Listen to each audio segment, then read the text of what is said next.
Craig Gradidge, co-founder of Gradidge-Mahura Investments, joins us now to review the performance of BEE shares in 2014, as well as an outlook for their performance this year.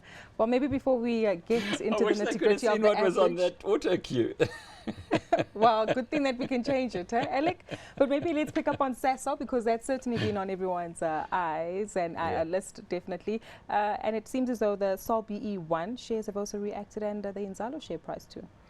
Yes, I could go, Alec. It's been an eventful year for broad-based PE shares. I think the regulatory environment certainly changed quite a bit.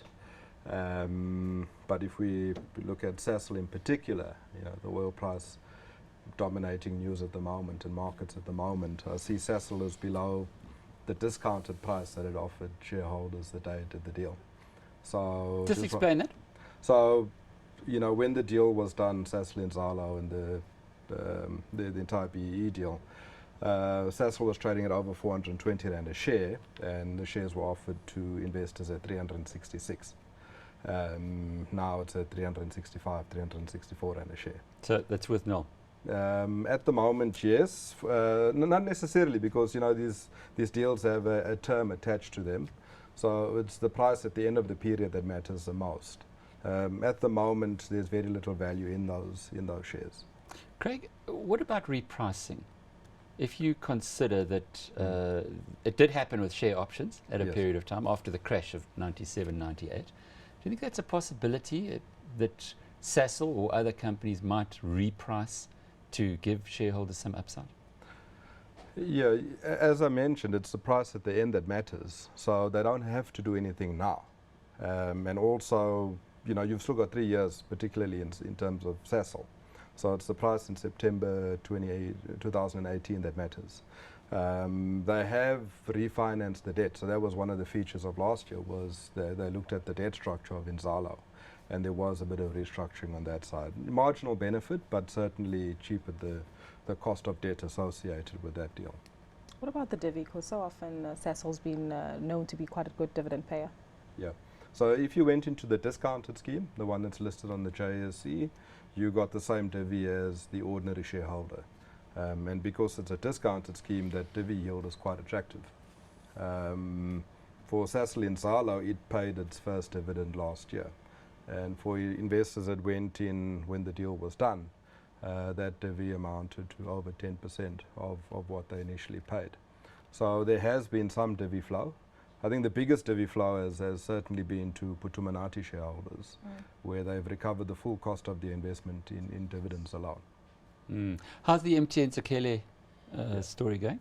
So, Zakhele was also a feature of last year. The trading platform had significant problems when they started, but they seem to have resolved that over the last festive season, and I think it was end of Jan, early Feb when they started trading, and trading has gone quite well. For the calendar year, it did in the region of about 20%. No divvy on MTN Zakhele. It's how the deal was structured.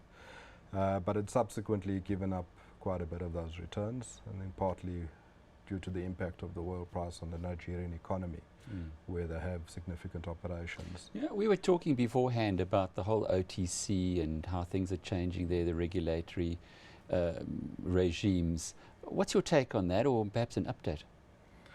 Yeah, I haven't seen any updates since, I think it was September, where the FSB invited the various companies to apply for exemption. We haven't had feedback on that process as yet.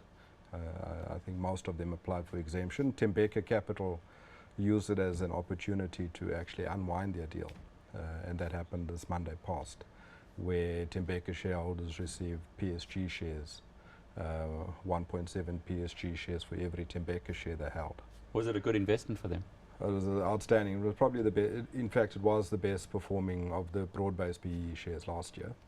And investors, I think, did about a 600-700% return over the period since 2007 out of Tembeka.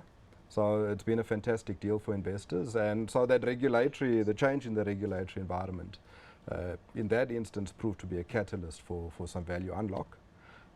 We'll see what happens when we get the next round of feedback. Very quickly, what would you be going into now? Yeah, tough one. If you're income hungry, Putumanati, I'd wait and let Sasol thing play out a bit, and maybe go into the SAL BE ones, which are the discounted ones, not the heavily funded ones, and maybe Yebo Yetu, which is also heavily funded, but the underlying investment is Vodacom South Africa, which is highly cash generative. And that combination is what worked well for Putumanati, and I think it could work well for Yebo Yetu going forward. Great, thanks so much for that update. That was Craig Gradidge from Gradidge-Mahura Investments.